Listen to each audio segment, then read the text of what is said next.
2021년 드디어 새해가 밝았습니다. 연말 연시 연휴 모두 잘 보내셨기를 바라겠습니다. 자, 지난 2020년은 아무래도 전 세계적으로 공통적으로 팬데믹을 겪었기 때문에 많은 분들이 좀 힘들고 어려운 시기를 보냈던 한 해였던 것 같습니다. 자, 이제 새롭게 밝아온 2021년에는 모두들 조금 더 건강하고 행복하고 즐거운 시간들이 가득한 새해가 되기를 기원합니다. 자, 그런 의미에서 새해 복 많이 받으세요. 네, 지난번 에피소드에서는요, 크리스마스 연휴를 맞아서 뉴욕시의 크리스마스 분위기를 한번 전해드렸습니다.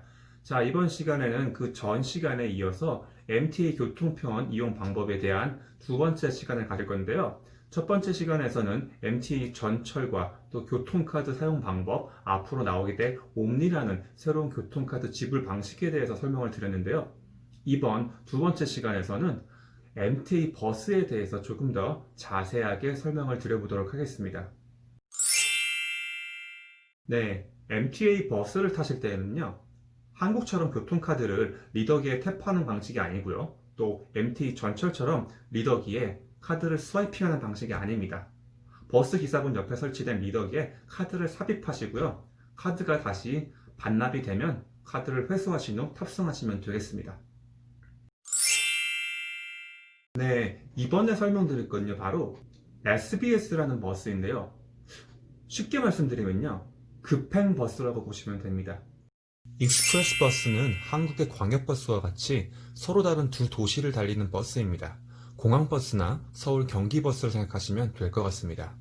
일반 버스에는 SBS 표시가 안 달려 있는데요. 이러한 버스들 같은 경우는요, 해당 노선을 가면서 모든 정거장에 멈추는 우리가 알고 있는 일반적인 버스이고요. SBS는 쉽게 말씀드리면 한국의 급행전철과 같이 일부 정거장을 건너뛰어서 가는 급행버스라고 보시면 되겠습니다. 네, 또 여러분들이 한 가지 알아두셔야 될 정말 중요한 점은요, 바로 SBS 버스의 교통비 지불 방식입니다. SBS 버스 같은 경우는요, 일반 버스나 전철을 탈 때처럼 타기 전에 MTA 교통카드를 통해서 지불하는 것이 아니고요. SBS 버스 정류장에 보시게 되면은 티켓 밴딩 머신이 설치가 되어 있습니다. 여기에서 미리 MTA 교통카드를 사용하거나 다른 지불 방식을 이용해서 티켓을 미리 끊으셔야 됩니다. 즉, 손님들이 탈 때마다 계속해서 카드를 갖다가 이용해서 지불하면서 시간이 지연되는 것을 막고자 미리 손님들이 티켓을 구매한 채 기다리고 있어야 되는 방식이에요. 또 여기서 정말 재미난 점은요, 여러분들도 한 번쯤 들어보셨을지 모르겠지만 미국은 신용을 중시하는 신용사회입니다. 그래서 MTA, SBS 버스 경우도 마찬가지인데요.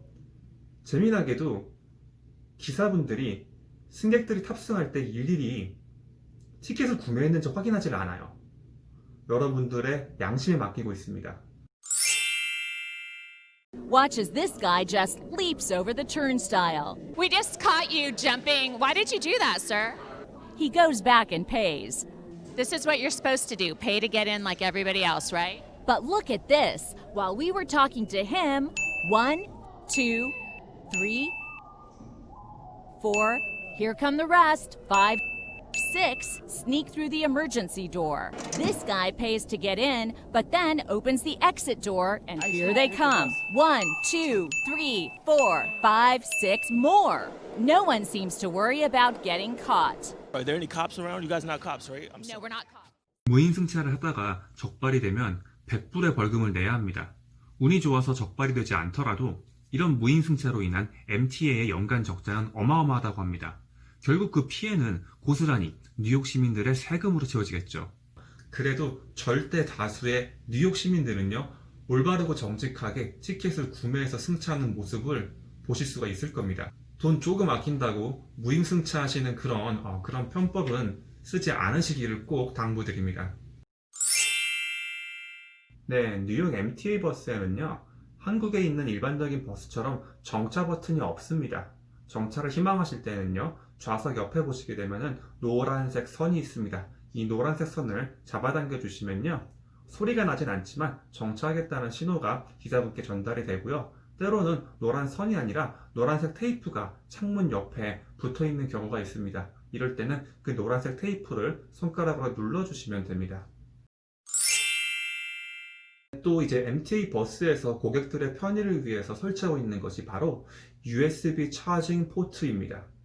아직 많은 버스에 없긴 하지만 새로 도입되고 있는 신형 버스에는 거의 대부분 설치가 되어 있는데요. 이렇게 보시면 사진에서처럼 의자 뒤편에 USB 포트가 있어서 교통편을 이용하시면서도 여러분들의 휴대폰을 충전하실 수가 있습니다.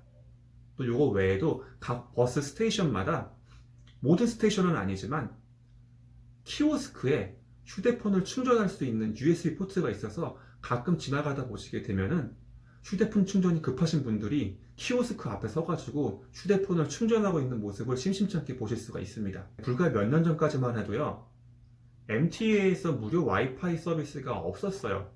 근데 점점 급속도로 무료 와이파이 설치하기 시작하면서 거의 모든 MTA 전철역에서는 무료 와이파이 사용이 가능하시고요. 이제 버스에도 무료 와이파이에 접속하시는 방법은 간단합니다. 스마트폰을 다루실 줄 아시는 분들이라면 금세 아시겠지만 제가 스크린샷을 통해서 간략하게 보여드리도록 하겠습니다.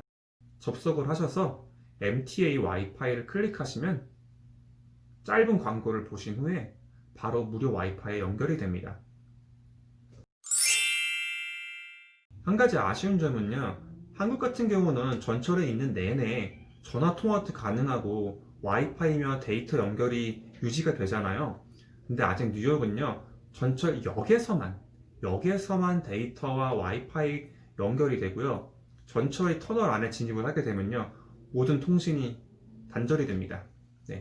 그 부분은 좀 아쉽습니다. 단 좋은 점은 그 덕에 전철 안에서 시끄럽게 통화하시는 분들은 보기가 어렵습니다. 오늘 이렇게 MTA 교통편 2부에서는 MTA 버스를 사용하시는 방법에 대해서 좀 설명을 드렸습니다. 한국과는 조금 다른 체계여서 낯설기도 하겠지만 한 두세 번 타시다 보면은 금세 익숙해지실 것 같습니다. 자, 모쪼록 오늘 드린 정보도 여러분들께 유익하고 도움이 됐으면 좋겠고요. 다음 시간에도 보다 재미나고 유익한 이야기들로 찾아오도록 노력하겠습니다. 다시 한번 새해 복 많이 받으시고요. 그럼 안녕히 계세요.